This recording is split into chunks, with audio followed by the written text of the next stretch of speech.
ತುಮಕೂರಿನ ರಾಷ್ಟ್ರೀಯ ಹೆದ್ದಾರಿ 48ರಲ್ಲಿ ಭೀಕರ ಅಪಘಾತವೊಂದು ಸಂಭವಿಸಿದೆ. ನಿರ್ಮಾಣ ಹಂತದ ಸೇತುವೆಯ ಕಂದಕಕ್ಕೆ ಕಾರು ಉರುಳಿ ಬಿದ್ದಿದ್ದು, ಅದೃಷ್ಟವಶಾತ್ ಒಂದೇ ಕುಟುಂಬದ 4 ಪ್ರಾಣಾಪಾಯದಿಂದ ಪಾರಾಗಿದ್ದಾರೆ. ಅಧಿಕಾರಿಗಳ ನಿರ್ಲಕ್ಷ್ಯವೇ ಈ ಘಟನೆಗೆ ಕಾರಣ ಎಂಬ ಆಕ್ರೋಶ ಸಾರ್ವಜನಿಕರಿಂದ ವ್ಯಕ್ತವಾಗುತ್ತಿದೆ. ಈ ಕುರಿತು ಹೆಚ್ಚಿನ ಮಾಹಿತಿ ಇಲ್ಲಿದೆ.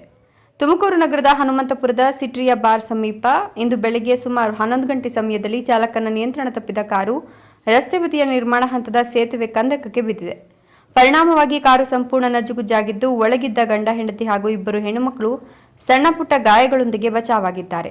ಗಾಯಾಳುಗಳನ್ನು ತಕ್ಷಣವೇ ಚಿಕಿತ್ಸೆಗಾಗಿ ಸಿದ್ಧಗಂಗಾ ಆಸ್ಪತ್ರೆಗೆ ದಾಖಲಿಸಲಾಗಿದೆ. ಈ ಭಾಗದಲ್ಲಿ ಕಳೆದ 2 ವರ್ಷಗಳಿಂದ ಸೇತುವೆ ಕಾಮಗಾರಿ ಅತ್ಯಂತ ಆಮೆಗತಿಯಲ್ಲಿ ನಡೀತಾ ಇದೆ. ಘಟನಾ ಸ್ಥಳದಲ್ಲಿ ಯಾವುದೇ ರೀತಿಯ ಮುನ್ನೆಚ್ಚರಿಕಾ ಫಲಕಗಳಾಗಲಿ ಅಥವಾ ಸುರಕ್ಷತಾ ಕ್ರಮಗಳಾಗಲಿ ಇಲ್ಲದೆ ಇರೋದು ಈ ಅವಘಡಕ್ಕೆ ನೇರ ಕಾರಣ ಎನ್ನಲಾಗಿದೆ. ಇಲ್ಲಿ ಏಕಮುಖ ಸಂಚಾರ ವ್ಯವಸ್ಥೆ ಇಲ್ಲದ ಕಾರಣ ವಾಹನಗಳು ಅಡ್ಡಾದಿಡ್ಡಿ ಚಲಿಸುತ್ತಿವೆ. ಇದು ಹೆದ್ದಾರಿಯಲ್ಲಿ ಸಾಗುವ ಇತರ ಸವಾರರಿಗೆ ದೊಡ್ಡ ಕಿರಿಕಿರಿಯಾಗಿ ಪರಿಣಮಿಸಿದೆ.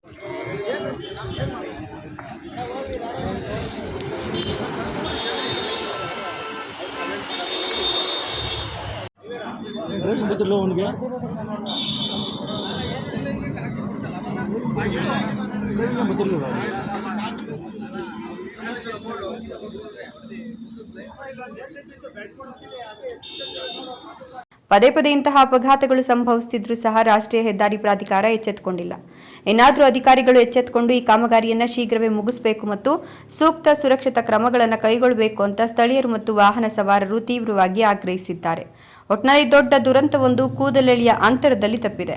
ಏನಾದರೂ ಸಂಬಂಧಪಟ್ಟ ಅಧಿಕಾರಿಗಳು ಎಚ್ಚೆತ್ತುಕೊಳ್ತಾರೋ ಅಥವಾ ಮುಂದಿನ ದೊಡ್ಡ ಅನಾಹುತಕ್ಕೆ ಕಾಯುತ್ತಿದ್ದಾರೆಯೇ ಅನ್ನೋದನ್ನ ಕಾದು ನೋಡಬೇಕಿದೆ. ತಿಮ್ಮಯ್ಯ, ಈ ನ್ಯೂಸ್ ಟಿವಿ, ತುಮಕೂರು.